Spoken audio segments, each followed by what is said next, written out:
All right, everyone, welcome back. Today, we're going deep on Apple, you know, AAPL, the stock, trying to figure out what's going on with them, what their Hmm. uh, what their latest moves mean for investors. We've got a Yeah. whole bunch of stuff to go through here, got their recent earnings report, Hmm. all those numbers. We've got analyst commentary, Right. even some snippets from the earnings call transcript, Interesting. analyst ratings, price targets, and Yeah. then, of course, all the press releases, the news articles, all that jazz. It's a lot to unpack. It is. So we're going to try to piece it all together like a puzzle, right? Exactly. Like a puzzle. See the big picture beyond just like the headlines. See what the real narrative is around Apple. Yeah, exactly. What's the market thinking? So let's just jump right in. Let's do it. We've got to start with this record revenue number, Mm. $94.9 billion for Q4 2024. Wow. Blew past Wall Street's expectations. For sure. But what's driving it? I mean, is it just iPhone 16? Is it something else? Well, the iPhone 16 launch, that definitely helped. iPhone sales, they hit a September quarter record, $46.2 billion. Wow. But I think what's really impressive is their services revenue. 12% growth year over year, Okay. reached an all-time high, $25 billion.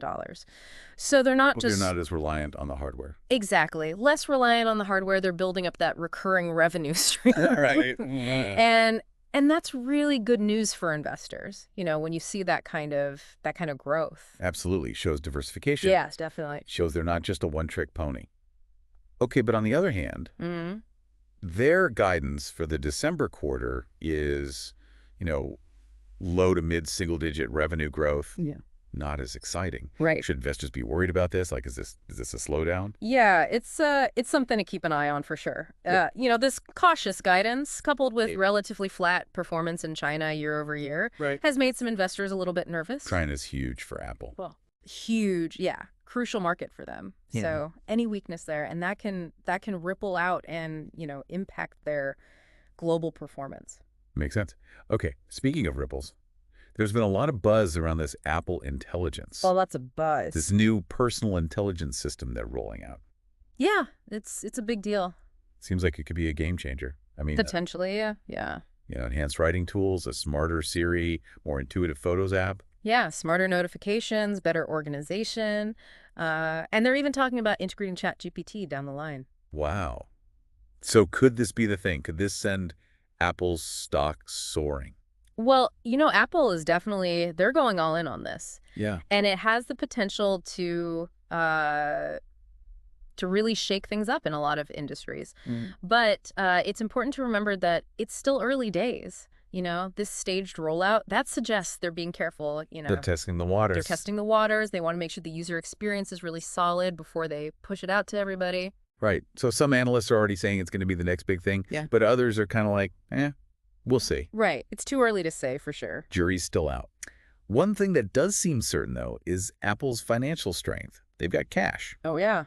Tons of it. Cash flow's strong. Yeah, they're sitting on a mountain of cash. It gives them a lot of flexibility. Right. They can invest in R&D like they're doing with Apple Intelligence, the new M4 chips. They can make acquisitions, buy back shares. All good for shareholders. Exactly. All of that can boost shareholder value. Darn. And, that financial strength, that gives them a real advantage, especially when, the economy's a little uncertain. Yeah, that's true. And let's not forget that services segment, it just keeps growing. It does. Seems like they're building a really solid foundation for long-term success, even if, maybe iPhone sales slow down at some point. Right. That services revenue, it's like a buffer. Yeah.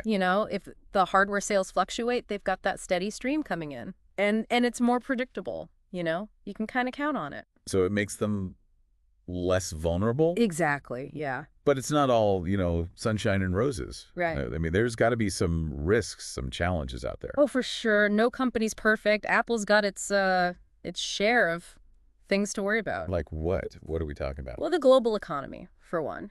Inflation, Yeah. And the possibility of a recession. Right. People might start cutting back on spending, especially on expensive stuff. And iPhones aren't exactly cheap. Exactly. So that could hurt their sales. And then you've got all the competition. Oh, yeah. The competition's fierce. I mean, Samsung's always right there. Always.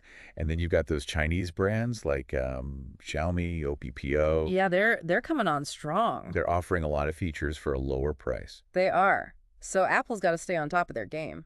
They can't just rest on their laurels. No, they've got to keep innovating, keep those products fresh and exciting. And keep that premium image. Oh, absolutely. That's key for them. Okay, so we've got the economy, we've got competition. Anything else? Well, don't forget about all the regulatory stuff. Oh, right. All the investigations and lawsuits. Yeah, privacy concerns, antitrust issues, that whole App Store thing. Yeah, that could get messy. It could. I mean, fines, changes to how they do business, maybe even restrictions on the App Store. It can all add up. And they hit their bottom line. Exactly. So it's kind of like a mixed bag here, right? Yeah, it is. I mean, record revenue, Apple Intelligence, this could be huge. But then you've got these challenges, too. Mm-hmm. And that's what makes it so interesting, right? It does. So how are the analysts making sense of all this? Well, they're all over the place. I mean, we're seeing price targets from a low of $203 to a high of $643. Wow, that's a huge range. It is. It just shows how much uncertainty there is about where Apple's going. So what's causing all this disagreement? Well, some analysts, they're really bullish on Apple Intelligence. They think it's going to be massive, going to drive sales way up, and, the stock price will follow. Right. But then, you've got others who are more cautious. They're worried about the economy, the competition, the regulations. So they're not convinced that Apple Intelligence is going to be the savior. Right. They're taking a wait-and-see approach. Makes sense. So the price targets, it's all based on, different assumptions about how things are going to play out. Exactly. Different scenarios, different predictions. Okay. So where does the average price target land? Well, if you look at the past 6 months, it's around $258.99. Interesting. But, you always say, don't just focus on that number. No, don't just look at the number. You got to dig deeper. Okay, so what should investors be looking at instead? Read those analyst reports, see what their reasoning is. Mm-hmm. What are their assumptions? What do they think is going to drive Apple's performance? Look at their best case and worst case scenarios. Look at the whole picture. Exactly. Then you can start to understand the risks and the potential rewards. Makes sense. Okay, so we've talked about the big picture, the financials, the challenges, Apple Intelligence. Let's maybe zoom in a little bit. Sure. Get into some of the specifics from their earnings report. Okay. And their recent announcements. What were some of the things that jumped out at you? Well, apart from the record revenue and those iPhone sales, their gross margins were really impressive. Oh, yeah. Yeah. They were almost at the top end of their guidance, even with all those rising component costs. So they're managing costs well. Seems like it. And they're getting the most out of their supply chain. Okay, so that's good for profitability. Definitely. And their services gross margin, that stayed pretty stable too. Which is good, right? Because that services business is becoming more and more important. Exactly. They need to make sure that part of the business is profitable. Right. Okay, let's talk about some of the actual products and innovations. Okay. The iPhone 16 series, obviously, that's a big focus. What are your thoughts on the new models? Well, I think they're hitting the mark, both for, regular users and for the power users. Yeah. That new 48 megapixel camera, that's a big deal for anyone who loves taking pictures and videos. Yep. And that action button is pretty cool too. And what about for the pro users? Yeah. Anything for them? Oh, yeah. The battery life on the pro models, that's gotten a lot better. Longer battery life, always a winner. Always.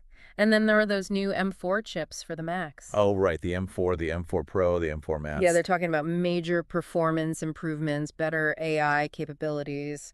So what does that mean for, the average Mac user? Well, I think it's going to be great for, creative professionals, programmers, anyone who really needs a lot of power from their computer. Right. And with the AI getting better, it's going to make Macs even more appealing to a wider range of people. Okay. And they also unveiled a new iPad mini. Yep, super compact. And, of course, it's got Apple Intelligence built in. Of course. They're putting it in everything. Seems like they're really pushing to make Apple Intelligence part of, all their devices. They are. They want it to be the glue that holds their whole ecosystem together. Right. Make it seamless, intuitive across all your Apple stuff. Speaking of their ecosystem, they gave an update on the Apple Vision Pro. The spatial computing headset. It's available in more countries now, and they've got more apps for it. Yeah, that's good. It means developers are getting on board. Okay. and building cool stuff for it. I mean, it's still early days for spatial computing, Yeah. but Apple's clearly serious about it. They're in it for the long haul. It seems that way. Okay. And new AirPods. AirPods 4 with better comfort, better noise cancellation, and then the AirPods Pro 2 with some advanced hearing health features. So they're really focusing on making those everyday devices even more indispensable. Yeah, I think that's a smart move. People are becoming more aware of hearing health. Yeah, especially with all the noise we're exposed to these days. Exactly. So it makes sense for Apple to tap into that. Okay, so from iPhones to Macs to wearables to spatial computing, They're doing it all. it's a lot to keep track of. It is. They're a big company, lots of moving parts. So for investors, I mean, how do you even keep up with everything?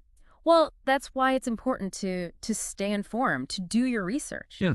Don't just scratch the surface. Really dig in. Try to understand what's driving Apple's success and what the potential risks are. And that's what we're trying to do here with this deep dive, right? Yeah. Give people the information they need to make smart decisions. Whether you're a seasoned investor or just starting out, you got to be informed, you got to understand the risks and the rewards, and then, make your own decisions based on your own goals. So speaking of risks and rewards, let's go back to Apple Intelligence for a minute. Okay. You've seen all the info, you've seen the demos, you've heard all the buzz. What do you think? Is this going to be a game changer, or are you still on the fence? That's the big question, right? I mean, it could be huge. Yeah, everyone's talking about it. And for good reason, I think. The way it fits into their whole ecosystem, the potential for personalization, customization, and just, that seamless Apple experience. Yeah, it's appealing. It is. But, like any new technology, there are risks. Will people actually use it? Will developers get on board? Will it really live up to the hype? I mean, we don't know yet. So are you optimistic, or are you kind of hesitant? I'm cautiously optimistic, I guess you could say. I mean, I'm excited to see how it develops, but I'm aware of the challenges. Yeah. It's not a guaranteed success. A lot depends on how people use it, how developers engage with it, and how well Apple executes their vision. Yeah, there are a lot of moving pieces. There are. So too early to tell, but it's definitely going to be interesting to watch. Oh, absolutely. I mean, that's what makes covering Apple so fascinating. It's like, a story that's still being written. Yeah, we're seeing it unfold in real time. Exactly. Okay, well, we've covered a lot today. From record revenue to Apple Intelligence, from competition to all the regulatory stuff. Apple's at a crossroads. Yeah, I think that's a good way to put it. They're in a strong position. But there are some vulnerabilities there too. So for our listeners who are maybe thinking about investing in Apple, what's the big takeaway? I would say, do your research. Don't just rely on headlines or price targets. Right. Look at their financials, their products, their competition, the regulations. Understand the bull case and the bear case. Okay. And most importantly, make up your own mind. Yeah. Investing is about making informed decisions. Right. Decisions that are right for you. Exactly. Based on your own goals and your own risk tolerance. That's great advice. And as this story continues to unfold, we'll be here to break it all down for you. We will. So make sure you subscribe to the channel and hit that bell icon so you don't miss any of our future deep dives. Yeah, we're going to be looking at Apple. We're going to be looking at other companies. Lots of exciting stuff coming up. All the companies and technologies that are shaping the world. That's right. So until next time, stay curious, stay informed. And keep those brains engaged. We'll see you soon.